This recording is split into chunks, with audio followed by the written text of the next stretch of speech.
Olá, meus amigos, que Deus abençoe a todos vocês, rica e abundantemente, em o nome de nosso Senhor e Salvador Jesus Cristo. Eu sou o pastor José Maria, da Igreja Identidade de Cristo. Estamos de volta com o nosso devocional, a leitura de um capítulo da Bíblia todos os dias. Nesta alegria, nesta leitura, nesta fé, nós queremos compartilhar com todos hoje a Tiago, a Epístola de Tiago, capítulo 1. Nós vamos entender algumas coisas importantíssimas que Tiago falou e a partir de agora nós terminamos o livro de Hebreus.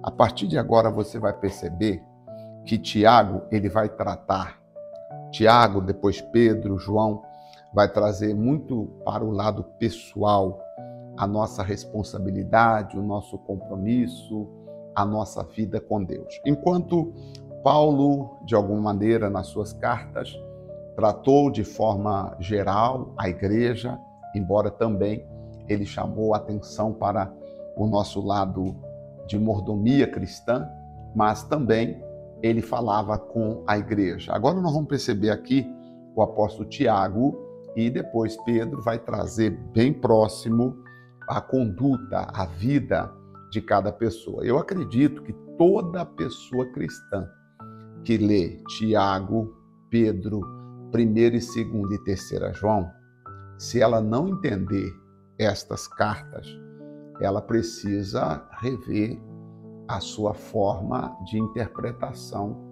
ou se na igreja que ela congrega ou frequenta, se o pastor não explica, não explora, não ensina essas cartas, é necessário rever o conceito sobre ser cristão, porque sem entender Tiago, Pedro, João e até mesmo a Epístola de Judas, qualquer pessoa não poderia dizer: eu sou um verdadeiro cristão.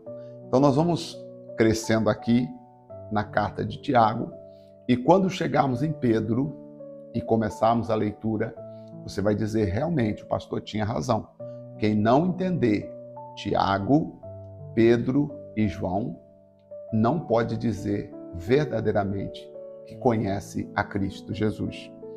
Muito sério isso. Vamos lá? Tiago, capítulo 1. Tiago, servo do Senhor Jesus Cristo, servo de Deus e também servo do Senhor Jesus Cristo, as 12 tribos que andam dispersas, saúda ou saúde, mandando aqui a saudação para as tribos. Meus irmãos, tende grande alegria quando enfrentardes várias tentações, sabendo que a prova da vossa fé opera paciência. Tenha, porém, a paciência a sua obra perfeita, para que sejais perfeitos e completos, sem faltar coisa alguma. E se algum de vós tem falta de sabedoria, peça a Deus, que a todos dá liberalmente, e não lance em rosto, e ser-lhe-á dada.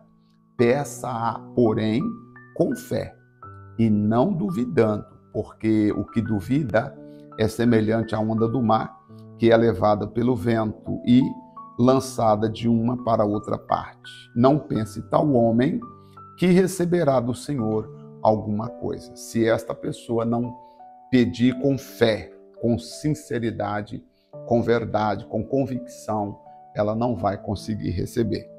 Bom, vocês perceberam que aqui ele começa a dizer assim: Tiago, servo de Deus e também servo do Senhor Jesus Cristo, as tribos de Israel que andava dispersas. Ou seja, o que ele está dizendo aqui?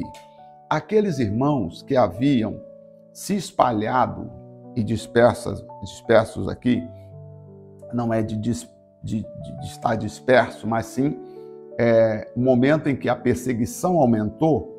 E o que é que eles fizeram? Eles se espalharam. Tá? Teve 2 momentos em que eles se espalharam, né? E por esta razão, as tribos não mais estavam juntas, ou seja, houve o que nós chamamos de diáspose, e um tempo em que eles se afastaram, foram para outros lugares. Os judeus, as tribos, mudaram para outros lugares. E aqui o Tiago vai escrever a estas tribos, falando com esses irmãos que, por causa das lutas e das adversidades que eles estavam enfrentando, agora eles não mais viviam no território deles. Eles mudaram, migraram para outras cidades, para outras localidades, onde pudessem não ser tanto perseguidos. Porém, quando eles chegavam nesse lugar onde aparentemente eles não seriam tão perseguidos, sabe o que eles faziam? Eles começavam a evangelizar e o evangelho ia crescendo. Tá? Então, por isso, ele fala aqui das tentações, das tribulações, da prova da fé, sabendo que a prova da fé ela produz paciência quando você vê os frutos acontecendo. Posso aplicar na minha vida esse texto? Claro que posso.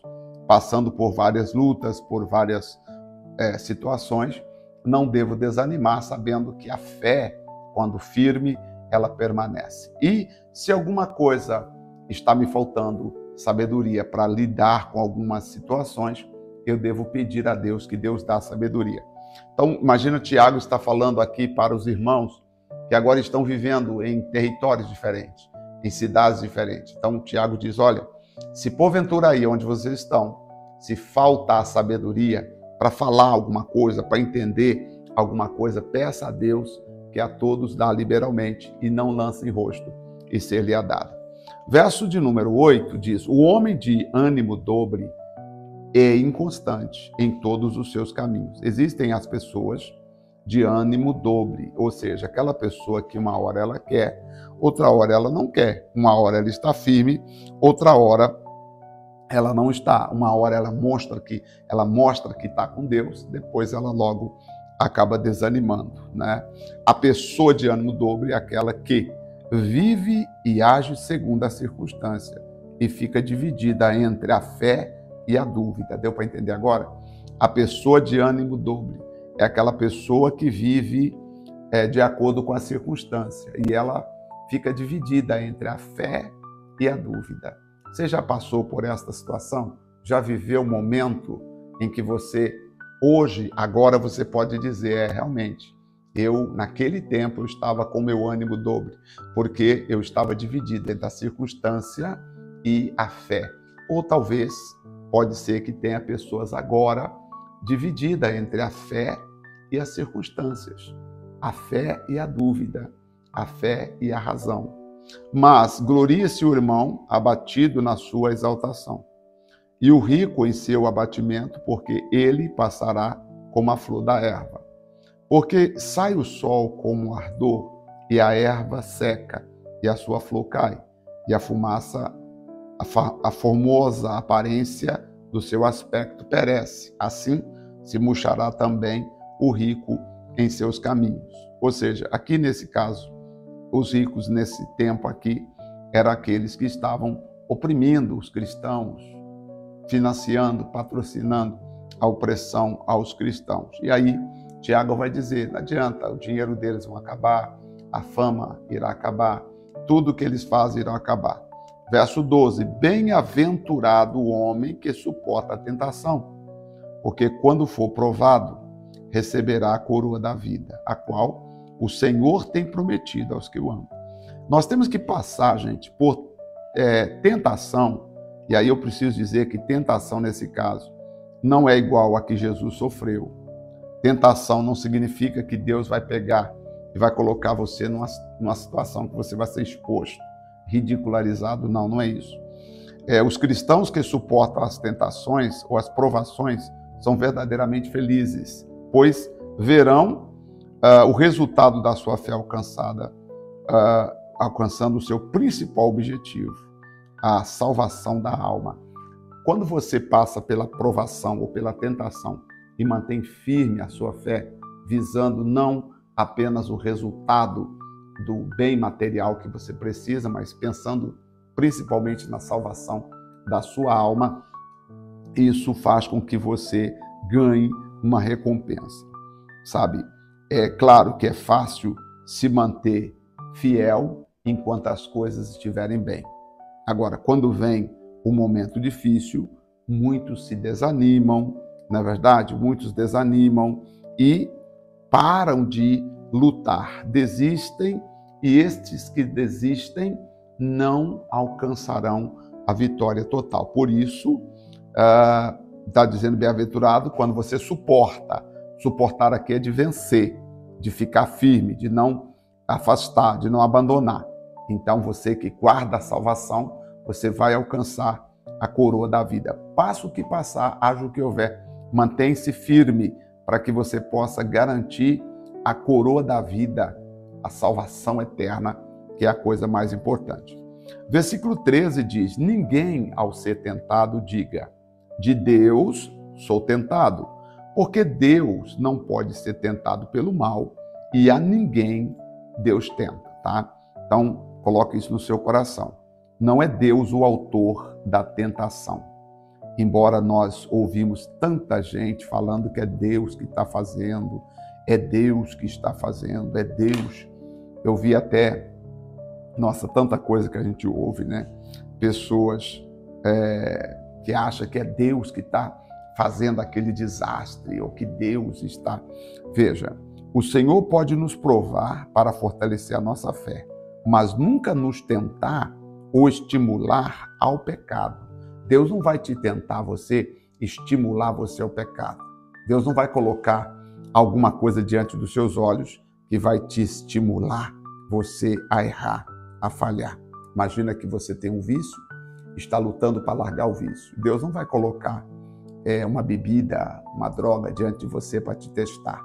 Ou você tem um outro problema na sua vida sexual e você tem um desvio e às vezes uma fraqueza, Deus não vai colocar nada disso para tentar você. Tá? Por isso que ele está dizendo aqui, que a natureza de Deus é santa e ele não vai estimular você com esse tipo de comportamento, tá bom? Deus não pode fazer o mal e tampouco trazer você à vulnerabilidade. Tá? Isso vem do diabo. Toda tentação que te leva à vulnerabilidade vem do diabo, vem do inimigo da nossa fé que quer fazer você cair.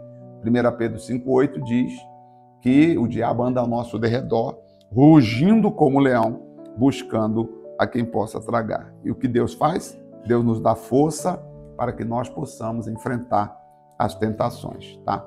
O versículo 14, Tiago diz assim: mas cada um é tentado quando atraído e engodado pela sua própria concupiscência. Cada um é tentado quando, primeiro, atraído, depois, engodado. Engodado aqui é seduzido, né?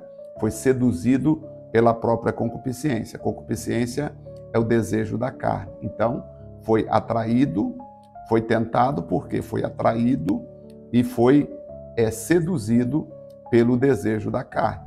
Depois, havendo o desejo da carne, a concupiscência, concebido, ela dá à luz o pecado. Ou seja, ela provoca a ação do mal na vida da pessoa. E o pecado, sendo consumado, vai gerar a morte. O que é a morte? O afastar de Deus. A pessoa se afasta da presença do Senhor Deus. Toda pessoa, quando peca, ela se afasta da presença de Deus, ou todos nós afastados fomos da presença de Deus por causa do pecado que nós carregamos, que é a natureza pecaminosa. Eu sempre explico que você e eu não temos que ficar apenas pensando em um tipo de pecado. Nós temos que saber que nós temos uma natureza pecaminosa. Por isso, nós temos que ser dependentes de Deus. Um exemplo, vamos dizer que você tem uma fraqueza num jogo, por exemplo. Né? Qual que é a sua fraqueza? O jogo. Tá. Então eu digo, irmão, cuidado nessa fraqueza, preste atenção para você não cair no jogo. Tá. Aí você fica até prestando atenção para não cair no jogo. Mas e as outras áreas da sua vida que você também é vulnerável? Então não é só o jogo, são outras circunstâncias na nossa vida que também podem nos levar a pecar. Então nós temos que cuidar, saber que nós temos uma natureza pecaminosa. Então quando eu oro a Cristo, eu não oro apenas dizendo, ó Deus, me livra do jogo. Mas eu sei que o jogo pode ser um gatilho, mas eu oro dizendo: Deus, tem misericórdia, porque eu tenho uma natureza pecaminosa. Tem pessoas que não jogam, mas falam mal dos outros. Tem pessoas que não falam mal dos outros e não jogam, mas mente. Tem pessoas que não mente, não falam mal dos outros e não joga, mas são adúlteros. Tem gente que não é adúltero, não fala mal dos outros, não joga, mas, infelizmente, compra e não paga. Então, você vê que nós temos uma natureza humana e, se nós ficarmos aqui falando, nós vamos ver que todos nós temos uma natureza pecaminosa e, por isso, precisamos da ajuda de Deus, tá bom? Não erreis, meus amados irmãos. Quando ele diz não erreis, aqui ele está dizendo que nós devemos buscar, sabe, essa força de Deus para não ceder, para não se entregar ao desejo da nossa carne. Toda boa dádiva e todo dom perfeito vem do alto, descendendo do Pai das luzes, em quem não há mudança nem sombra de variação. Deus não muda e ele também não fica variando. Ele é o mesmo ontem, hoje e eternamente. Segundo a sua vontade, ele nos gerou pela palavra da verdade, para que fôssemos como primícias das suas criaturas. Então, olha só, nós somos gerados segundo a vontade de Deus. Mais uma vez eu afirmo, a nossa salvação nada teve a ver com a nossa vontade. A nossa salvação nada teve a ver com a vontade do homem, muito menos com a vontade da sua igreja. O seu pastor pode dizer, você tem que estar aqui para você ser salvo. Mas a salvação nada tem a ver com a vontade do pastor, com a vontade da igreja, com a vontade do ministério. Porque versículo 18 diz, segundo a sua vontade, ele nos gerou. Nós somos gerados pela palavra da verdade, segundo a vontade de Deus, para que fôssemos feitos primícias das suas criaturas. Portanto, meus irmãos, amados irmãos, todo homem seja pronto para ouvir. Olha que interessante. Sei que você queria saber onde estava escrito esse versículo, né? Portanto, meus amados irmãos, todo homem seja pronto para ouvir, tardio para irar e tardio... Não. Todo homem seja pronto para ouvir, tardio para falar e tardio para irar. Marca o versículo 19 aí. Por quê, pastor? Versículo 20. Porque na ira do homem não opera a justiça de Deus, tá? Na ira do homem, quando o homem está irado, a justiça de Deus não está presente na vida de tal pessoa. E aí, ele vai dizer para nós sermos cumpridores da palavra e não somente ouvintes. Versículo 21 ao 27. Por isso, rejeitando toda a imundícia e superfluidade de malícia, recebei com mansidão a palavra em vós enxertada, a qual pode salvar as vossas almas. Quando eu chamo para a palavra, é por causa exatamente da necessidade que temos de nos apegar à palavra, porque ela é a única que pode salvar a nossa alma. Disse o verso 22, sede cumpridores da palavra e não somente ouvintes, enganando-vos a vós mesmos. Ah, eu escutei, mas você escutou, mas deu ouvidos? Escutou, mas entendeu? Escutou, mas está praticando? Porque escutar e não praticar não resolve nada. Porque se alguém é ouvinte da palavra e não cumpridor e não praticante, é semelhante ao homem que contempla ao espelho seu rosto natural. Porque se contempla a si mesmo. Se você está olhando, não cumpre a palavra de Deus, você está olhando para você mesmo. Você não vai mudar. Porque quando você olha no espelho e vê você não cumpre a palavra, está sendo você mesmo. E diz o versículo 24, quando o homem se olha no espelho e vê a si mesmo, vai e logo esquece de como era. Aquele, porém, que atenta atenta bem. Versículo 25, aquele que atenta bem, tá? Para a lei perfeita da liberdade. Ou seja, aquele que atenta bem para a palavra de Deus revelada aos nossos ouvidos, não sendo ouvinte esquecidos, este tal será bem-aventurado no seu feito. Se alguém entre vós cuida ser religioso, eu sou da melhor igreja, a minha igreja é a igreja mais bonita da cidade. Parabéns. Porque eu modestamente já estou muito tempo no Evangelho, caminho do Evangelho. Maravilhas, parabéns, irmão. Agora, olha o versículo 26.